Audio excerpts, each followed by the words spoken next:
महाराष्ट्राचे हिंदू हृदय सम्राट बाळासाहेबजी ठाकरे साहेब, आनंद दिघे साहेब, ह्या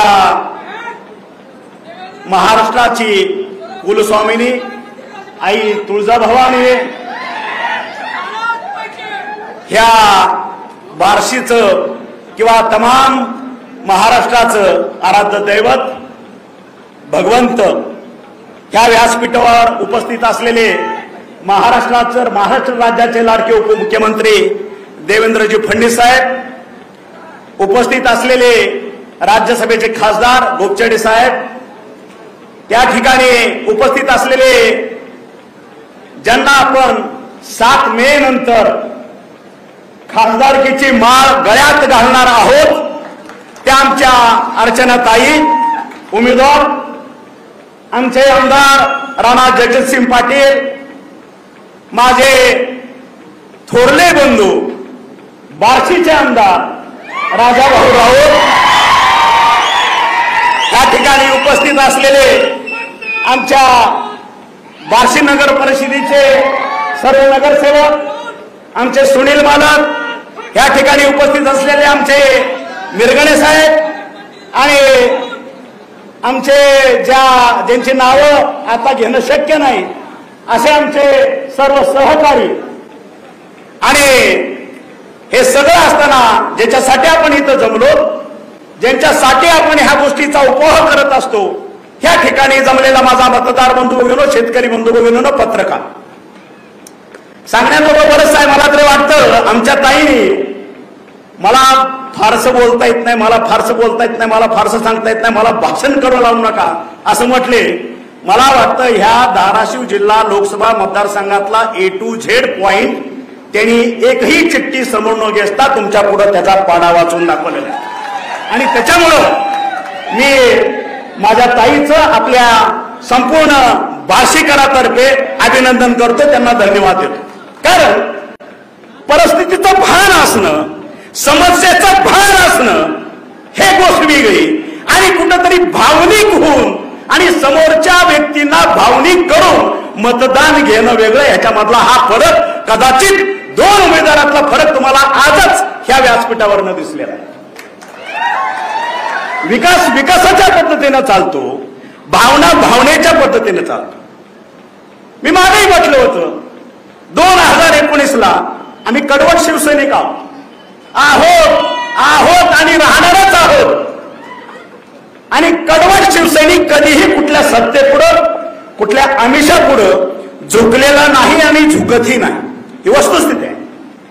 आणि म्हणून 2019ला सुद्धा अशाच पद्धतीचं माननीय उद्धव ठाकरेंनी, तत्कालीन मुख्यमंत्री, माझ्या हातात कंगन बांधला, सांगितलं तानाजीराव ही लोकसभेची जागा धाराशिवची तुम्ही निवडून आणायची आहे, तुम्ही सांगेल तो विधान, तुम्ही सांगेल ती गोष्ट, तुम्ही बांधेल ते तोरण, ह्या पद्धतीनं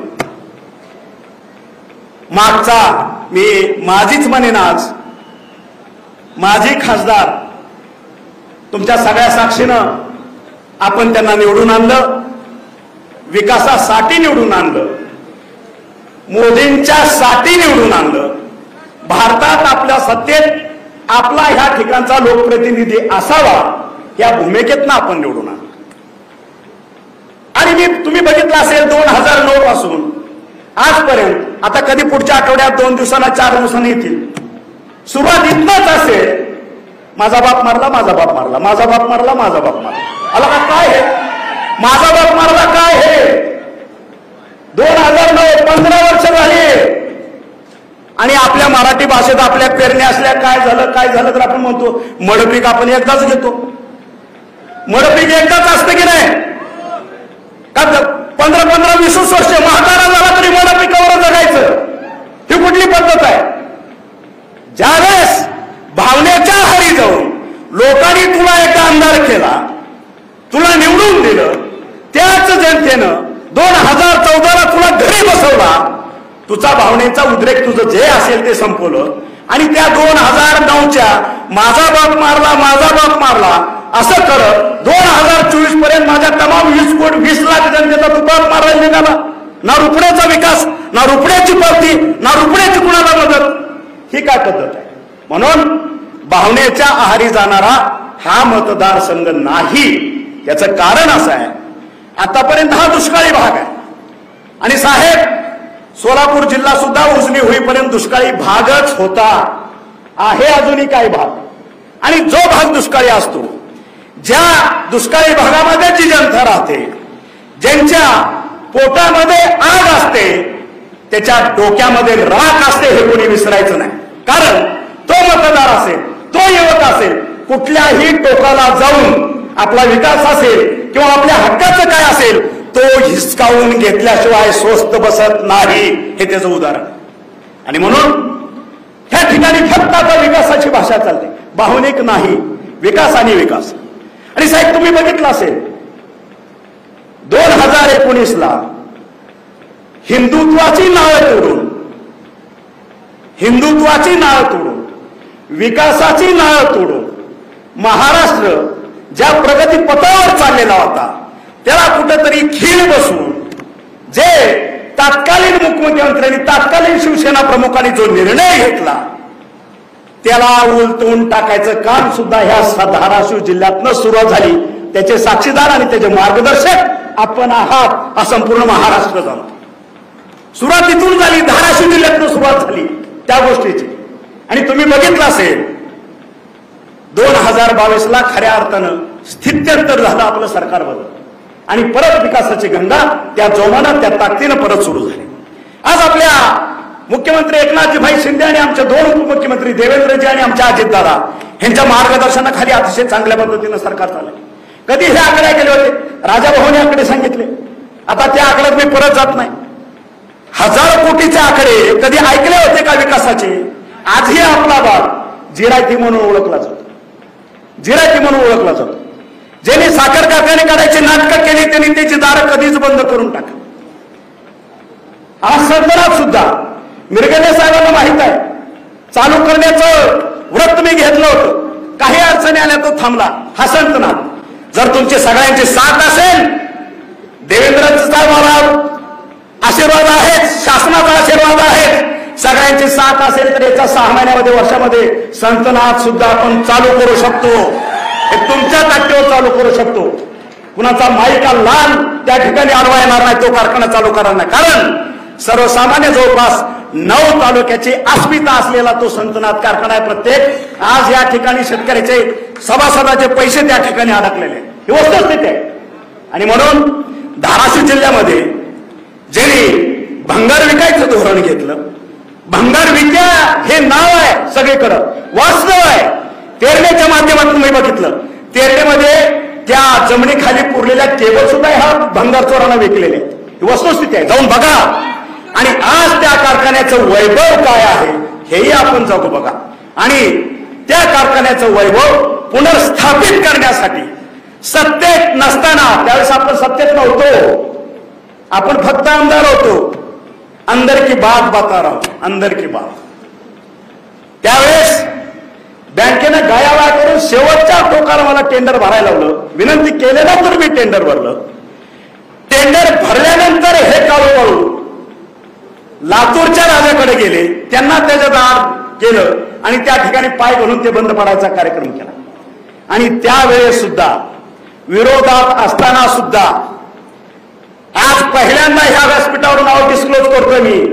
सह्याद्री सारखं माझ्या पाठीमागं कोण उभा राहिला असेल तर महाराष्ट्राचे लाडके उपमुख्यमंत्री देवेंद्रजी फडणवीस साहेब.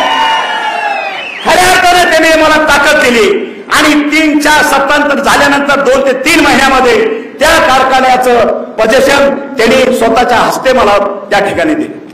ही विकासाची वाटचाल आहे. आणि या ठिकाणी आपण कुठलाही विकासाच्या बाबतीत तडजोड करू नका, भावनिक व्हायचं काय कारण आहे. आणि साहेब देवेंद्रजी, मी तुम्हाला एक सांगू इच्छितो, ह्या बार्शीत माझे संस्कार ह्या बार्शीतले 7वी ते 10वी सुलाकी हायस्कूलला ह्या बार्शीला मी बोर्डिंग मध्ये शिकलो नाही. ह्या बार्शीचा गल्लीला गल्ली, पांड्या चौक, अमुक चौक, ही गल्ली ती गल्ली, इथनं फिरलेला आहे हाफ चड्डीवरती. माझं आयुष्य इथनं सुरुवात झालेलं आहे. संस्कार ह्या बार्शीचे आहेत. इथला कानाकोपरा मला माहित आहे. कारण ज्या वयात आपण विचार करायला आपल्याला चालना मिळते, शिकतो, ते विचार माझे बार्शीचे आहेत, ते विचार माझे भगवंताचे विचार आहेत. आणि म्हणून ह्या बार्शीच्या ठिकाणी ही लोकसंख्या तुम्हाला इतर शहरात दिसणार ज्या पद्धतीची ह्या ठिकाणची आज नगरी आहे, आज बार्शीवासी आहे, हा अतिशय बुद्धिमान प्राध्यापक असेल, व्यापारी असेल, रिटायर झालेला शासकीय अधिकारी असेल, अशा पद्धतीची ही 2 लाखाची वस्ती आहे. आमच्या दृष्टीनं त्यावेळची ही विद्यानगरी आहे. दुसरी ओळख बार्शीची हे मराठवाडा आणि पश्चिम महाराष्ट्राचं प्रवेशद्वार आहे. तिसरी ओळख ह्या बार्शीची, ह्या ठिकाणी आर्थिक केंद्र हे बार्शी आहे.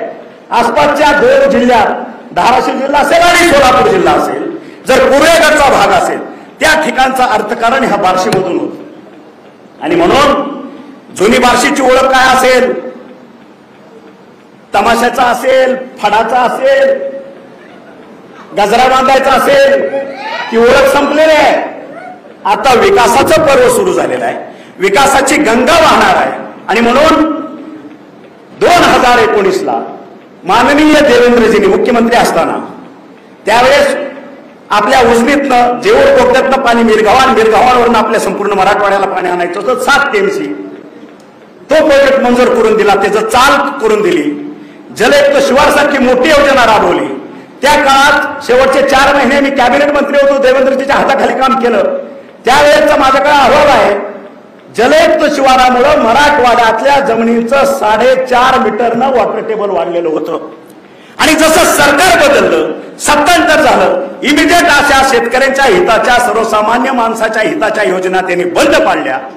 त्यानंतर आम्ही माझ्या अंदाजाला दुसऱ्या का तिसऱ्या कॅबिनेटमध्ये 19ला शेवटच्या निर्णय घेतला देवेंद्रजींनी की मराठवाड्यातल्या 8 जिल्ह्यामध्ये 11 जी धरणं आहेत, त्या धरणाचा कुठलाही दुष्काळामुळे पाणी पुरवठा कमी होता नाही म्हणून वॉटर ग्रिड सिस्टीम करायचा निर्णय घेतला. जवळपास 34,000 कोटीची ती योजना होती. जसं सरकार बदललं त्या योजनेला हिने स्टे देऊन दिला, ती योजना भासणात गुंडाळली. आणि ज्यावेळेस सत्तांतर झालं, सरकार आलं, त्यावेळेस माननीय देवेंद्रजी आणि आमचे मुख्यमंत्री एकनाथजीभाई शिंदे हे दोघंच कॅबिनेटमध्ये होते. पहिल्याच मीटिंगमध्ये आपल्याला जेवढ टू मराठवाडा याचं पुनर्जीवन केलं. त्याला 11,500 कोटीचं बजेट पहिल्या कॅबिनेटमध्ये मंजूर केलं. आणि दुसऱ्या कॅबिनेटमध्ये मराठवाड्यातील 8 जिल्हे आणि 11 धरणं ह्याचं जे वॉटर लोड सिस्टम होती तेही पुनर्जीवित केलं आणि त्याचंही बजेट प्लॅनिंग केलं. आणि म्हणून खऱ्या अर्थानं सर्वसामान्य शेतकऱ्यांना, सर्वसामान्य गोरगरिबांना दिलासा देणारं हे सरकार आहे. कोरोना काळात मध्ये तुम्ही बघितलं असेल, मोदींना मी फक्त भारताचे पंतप्रधान म्हणून नाही, कारण फक्त भारताचा पंतप्रधान म्हणलं तर तो त्यांचा अपमान होईल. कारण आज ते विश्व नेते आहेत. जगातले 80% देश, आज 80% देशामध्ये पंतप्रधान नरेंद्रभाई मोदीचं आज नेतृत्व मान्य केलेलं आहे तिथल्या अध्यक्षांनी. आणि म्हणून आपला नेता आपल्या भारतापुरता मर्यादित नाही, तर आपला नेता हा विश्व नेता आहे. आणि म्हणून विश्व नेत्याचं व्हिजन जर आपल्याला अस्तित्वात आणायचं असेल, ते जर पुढच्या 4 वर्षामध्ये आपल्याला जर खऱ्या अर्थानं गोरगरिबांपर्यंत पोहोचवायचं असेल तर ह्या वेळेस धाराशिव जिल्हा, धाराशिव लोकसभा मतदारसंघ ह्या ठिकाणचा उमेदवार हा आपल्या विचाराचा, मोदी साहेबांच्या विचाराचा असला पाहिजे. आणि म्हणून आपला एक आकडा त्या ठिकाणी असणं गरजेचं आहे. ना तानाजी सावंतसाठी त्याची गरज आहे, ना देवेंद्रजी फडणवीस साहेबसाठी गरज आहे, ना त्याची गरज महाराष्ट्रासाठी आहे. त्याची गरज माझ्या सर्वसामान्य शेतकऱ्यासाठी आहे. त्या विचाराचा जर खासदार लोकप्रतिनिधी आपला आपण दिल्लीत पाठवला, त्या ठिकाणी अनेक योजना केंद्राच्या अगदी छोट्यातली छोट्या योजना म्हणली तर 100-200 कोटीच्या पुढच्या असते. आणि म्हणून आपला तर जिल्हा आकांक्षित आहे. आपला देशामध्ये 3रा मागासलेला जिल्हा आहे. आणि ह्या जिल्ह्याला जर पश्चिम महाराष्ट्रासारखं रूप द्यायचं असेल तर आपल्याला मोदी साहेबांच्या विचाराचा खासदार देणं गरजेचं आहे. एवढंच मी आज ह्या निमित्तानं आपल्याला विनंती करतो. आणि परत एकदा आमच्या राजाभाऊंनी सांगितलं, माझ्या ताईंनी सांगितलं की ह्या ठिकाणी तानाजीराव मदत करायची काय गरजच नाही. ताई, तुम्हाला स्पष्ट सांगतो, 7 मेला ज्यावेळेस मतदान होईल, मतपेट्या बंद होतील, 4 जूनला ज्यावेळेस आपली मतपेटी उघडली जाईल, त्यावेळेस माझी अर्चनाताई घड्याळाच्या चिन्हावर 2 लाख मतांना कमीत कमी निवडून आल्याशिवाय राहणार नाही. हेच मी आज वचन आणि आश्वासन माझ्या व्यासपीठाला आणि माझ्या जनतेला देतो. आणि मी माझे 2 शब्द संपवतो. जय हिंद, जय महाराष्ट्र. जिल्ह्यातील ताजे अपडेट मिळवण्यासाठी उस्मानाबाद न्यूजला सबस्क्राईब करा आणि बेल आयकॉन प्रेस करण्यास विसरू नका।